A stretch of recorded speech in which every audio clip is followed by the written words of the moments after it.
ఇదే కనుక జరిగితే మాత్రం 5 సంవత్సరాలలో కూడా ఆడవాళ్లే కానీ మగవాళ్ళు ఎవరు ఉండరు.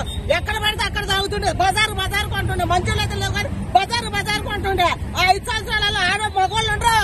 చూతుగారు ఉండండి మగవాళ్ళు. ఇదే కనుక జరిగితే మగవాళ్ళు ఉండరు. వాళ్ళే బాగుండాలి. ఎవరికాడోళ్ళే పేదోళ్ళేమో భర్తలు పోయి ఎవరికాల భర్తలు పోయి ఆగమైపోవాలి. కేవలం ఏదైనా చిన్నపిల్లలు ఉంటారు. చిన్నపిల్లలు చదువు కూడా ఎంత ఇదిగా ఆగమైపోతున్నారు.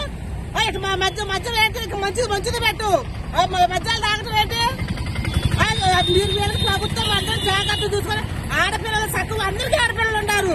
అందరూ చక్కగా పేదవాళ్ళు బాగుంటేనే కదా ఉండేవాళ్ళు బాగుంటేది. పేదవాళ్ళు అయితే పేదవాళ్ళు చెడిపోవాలి. ఉండేవాళ్ళు ఏమో తాతలు తండ్రులు ముద్దు 70-80 సంవత్సరాలు ఉండాలి. వీళ్ళు పేదవాళ్ళే పని చేసి ఖర్చు తాగాము 60 సంవత్సరాలు 30 సంవత్సరాలు వీళ్ళు చచ్చిపోవాలి. అదే ప్రభుత్వం అనేది నిజాయితీగా ఉండు.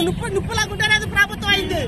ఎవరికైనా అందరికీ బిడ్డలు ఉన్నారు. ఒక్కొక్కరికి 2-3 ఆడపిల్లలు ఉన్నారు. లేరా ప్రభుత్వంలో ఉండేవాళ్ళు పవన్ కళ్యాణ్ లేరు 2 ఆడపిల్లలు? అర్థం చేసుకోవాలా ఎవరైనా సరే. న్యాయ పరిపాలనతోనే న్యాయంగా ఉండండి. పేదవాళ్ళు బాగుంటే ఉండేవాళ్ళు కూడా బాగుంటారు. ఎవరైనా సరే మీరు మధ్య మాత్రం తగ్గితే చాలా మంచిదండి. మీకు చాలా రుణపడి ఉంటాం. పేదవాళ్ళు మధ్య తగ్గించండి. ఉండాలి కానీ మరి కలిసి మధ్య కూడా వస్తుందని అంటున్నారు. కలిసి మధ్య కూడా తగ్గించాలి. ఏదైనా సరే న్యాయమని మేము కష్టపడేవాళ్ళు ఇవాళ ఉంటే రేపు లేదు. మగవాళ్ళు బట్టి ఆడవాళ్ళు ఎంత ఇదిగా ఉంటుంది. ఆడదానికి కూడా అడుగెక్కదు. 2 మగవాళ్ళు ఉంటేనే పిల్లలు బతికించుకుని